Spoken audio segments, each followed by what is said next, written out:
राधे राधे। प्रिय भक्तजन, स्वामी प्रेमानंद जी के इस ज्ञानवर्धक प्रवचन में जानिए अपमान से निपटने का सही तरीका। क्या अपमान का जवाब देना चाहिए या शांत रहना ही बेहतर है? इस वीडियो को अंत तक ज़रूर देखें और अपने जीवन में शांति और आत्मबल कैसे बनाए रखें यह सीख लें। तो आइए शुरू करते हैं। राधे राधे। बड़े बड़े अनुभव हुए जब उस समय दुख की तो मारा मारी मची हुई थी, कष्ट की, इधर कष्ट इधर, मतलब कितने कष्ट तुम्हें बता नहीं सकते, क्योंकि औषधि थी नहीं और ये पता नहीं था क्या नहीं खाना चाहिए, क्या खाना चाहिए। जो जहां जैसे अगर मिला भी वो भारी कष्ट। उस समय जो प्यार प्रिया प्रीतम का, तुम्हें कैसे कभी हमारे मन में खिन्नता ऐसी नहीं आई कि अरे यार भगवान के मार्ग में बचपन से चल रहे हैं, इतनी पूरा जीवन विपत्ति हो गया, पूरा जीवन विपत्तिमय हो गया। पहले का जीवन 20 वर्ष वैराग्य की कसौटी का रहा, फिर इसके बाद रोग का प्रभाव जागृत हुआ और अब जो है पर खा नहीं सकते। शरीर की स्थिति ऐसी है बस।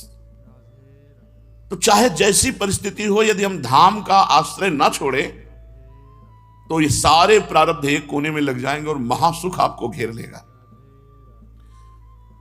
चांडाल स्वखरादिवद यदि जनाः कुर्वन्ति सर्वे तिरस्कारम दुर्विषहंच तेन नाहि मे खेदस् तनीयाः नपि देवा देव्य इमे च भूतनिवाः प्राणाश्च दद्युर्महा स्नेहास्तुष्टमतो न मे गुरुतृषो श्री वृंदावनीये रसे। यदि कोई मुझे नीच पुरुष अपमान करे, कष्ट दे, मेरे ऊपर थूक दे, चांडालवत स्वखरादिवत, और मेरे साथ व्यवहार ऐसे करे जैसे कुत्ते के साथ किया जाता है, मैं ऐसे वृंदावन में रहूंगा। अगर मेरे साथ ऐसा भी व्यवहार हो तो मैं वृंदावन नहीं छोड़ूंगा। मेरा चांडाल और कुत्ते की तरह बर्ताव मेरे साथ किया जाए, चांडाल स्वखरादिवत, गधे की तरह, कुत्ते की तरह, चांडाल की तरह मेरे साथ व्यवहार किया जाए तो भी मैं विचलित नहीं होऊंगा। यही हमने एक सिद्ध महापुरुष के दर्शन किए। हरगोविंद जी महाराज के पांडाल में रासलीला हो रही थी और रासलीला बहुत प्राण प्रिय विषय है अपना, रासोपासना ही है।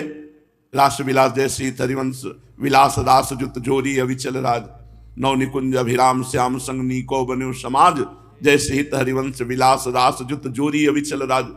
तो श्री जी के दर्शन करके विलंब हो गया था तो पीछे ही खड़े थे। तो एक अवधूत महापुरुष कहां से पधारे थे, विशाल का शरीर और दिगंबर, नंग धड़ंग, गंभीर मुद्रा, पागलों जैसी पूरी शरीर की, दर्शन से ऐसा लगता था पागल है, लेकिन देखते ही उनकी दृष्टि पता चला कि सिद्ध महापुरुष है। थोड़ी देर में एक नवीन आदमी सूट बूट से आता है और पीछे से उनके एक लात मारा। बड़े उद्दंड भगवान की सृष्टि में है, वो आगे से झुकने को जैसे भी बहुत हष्ट पुष्ट थे, फिर सीधे वैसे हष्ट पुष्ट पहलवान बाल ब्रह्मचारी, फिर उसने लात मारा। वो रासलीला देख रहे थे और लंबे तगड़े थे। लौटकर उस पुरुष को नहीं देखा जो मार रहा था, बस ऐसे नेत्रों से प्रिया प्रीतम को प्रणाम किया और मतवाले हाथी की तरह चल दिया। 10 उसने जूते मारे पीछे से, लात वाले ऐसे जूते पहनकर, वो ऐसे मुड़ के नहीं देखा। तो गजब हो गया, कितनी उच्च कोटि की अवस्था, ये परमार्थ की अवस्था है। जब लात मारा विभीषण को रावण ने और उन्होंने हाथ जोड़ करके कहा तुम भी तो सरिस भले ही मोहि मारा, तो कैलाशपति भगवान शंकर कैलाश से बोल पड़े, उमा संत कई है बड़ाई मंद करत जो करे भलाई। ये संत है विभीषण। वहां तो चलो उनके भाई थे, यहाँ एक गैर आदमी पीछे से 10 लात मार रहा है और वो मुड़ करके नहीं देखे और मतवाली मस्ती से होगा। ये है शरीराभिमान का त्याग किए हुए स्थिति प्रज्ञ महापुरुष, और उन्हें पागल से ज्यादा कोई जान नहीं रहा था। तो कह रहे हैं चांडाल सुखरादिवद यदि जनाः कुर्वन्ति सर्वे तिरस्कारम।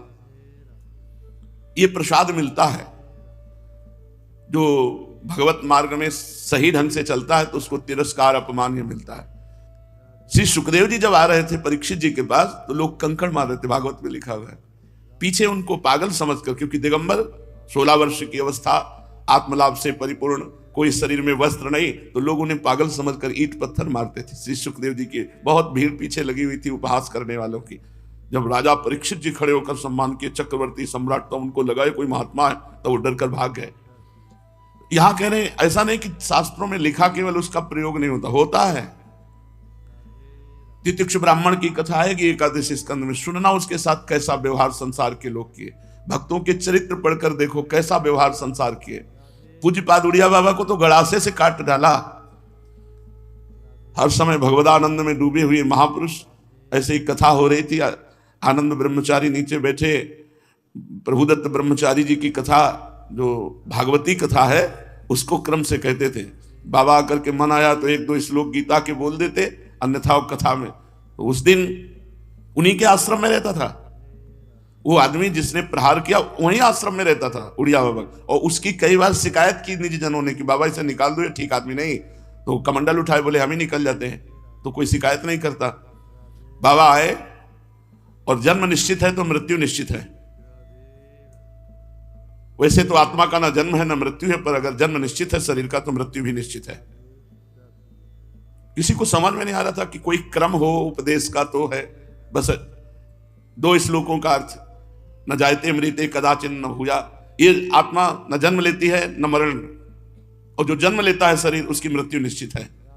तो सबकी समझ में नहीं आ रहा था कि कोई प्रसंग वशात नहीं, बेप्रसंग में बाबा उपदेश थोड़ी देर बोले, पर बैठ गए और ब्रह्मचारी नीचे भागवती कथा शुरू कर दी।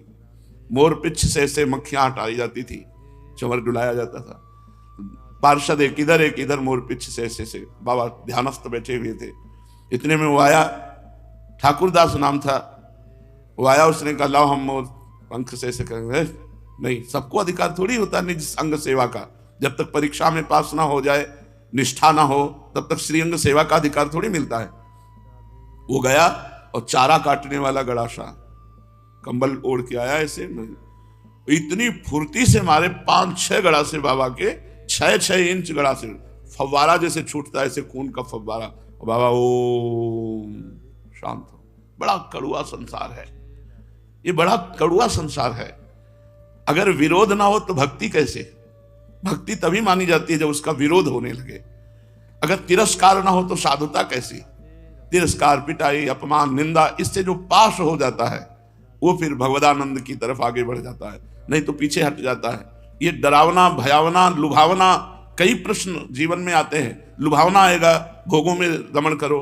डरावना आएगा, भाग जाओ। भयावना आएगा, अरे भाई ये तो भगवत मार्ग बहुत कष्टप्रद है।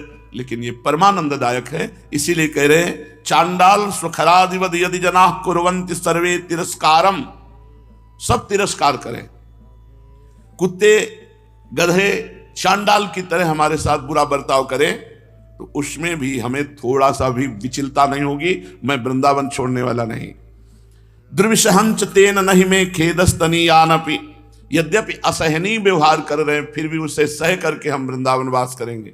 देख लो अपने लोगों को कितनी अनुकूलता मिली है तो वृंदावन वास कर रहे हैं। अगर प्रतिकूलता मिलने लगे तो भागने लगेंगे। और यहां इतनी भारी प्रतिकूलता तो भी कह रहे हैं यद्यपि असहनीय है पर फिर भी हम उसे सह रहे हैं। नीचापमानम शुदा, नीच पुरुषों द्वारा किया हुआ अपमान अमृत के समान।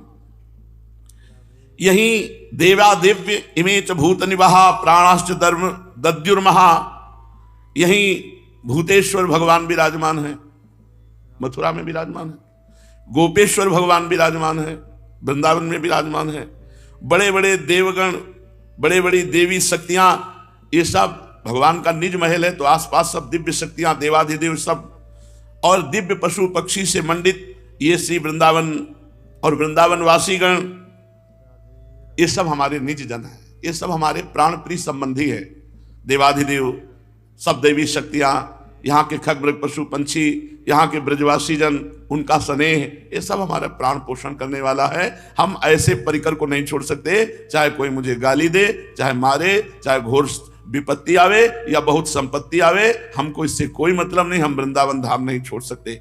जब इस तरह का भाव बना लिया जाता है तो वृंदावन धाम उसे स्वीकार कर लेता है। और जब वृंदावन स्वीकार कर लेता है तो उसकी पहचान है, आप जी नहीं सकते वृंदावन के सिवा।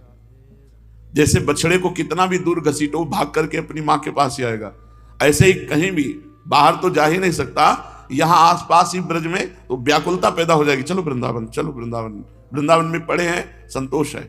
वृंदावन के बाहर रात व्यतीत करना असहनीय। दिन में तो चलो दर्शन आदि, क्योंकि गोष्ठ वृंदावन, गोपी वृंदावन, संपूर्ण 84 ब्रजकोश वृंदावन ही है। अगर हम वृंदावन में ऐसी निष्ठा रखते हैं तो वृंदावन हमको पकड़ लेता है, फिर आप वृंदावन के बिना जी नहीं सकते। इसलिए सहनशील बनो, मान अपमान को सहते हुए धाम निष्ठा से युक्त रहो और प्रिया प्रीतम का भजन करो। राधे राधे। प्रिय भक्तजन, अगर कोई तुम्हारा अपमान करे तो सही प्रतिक्रिया क्या होनी चाहिए?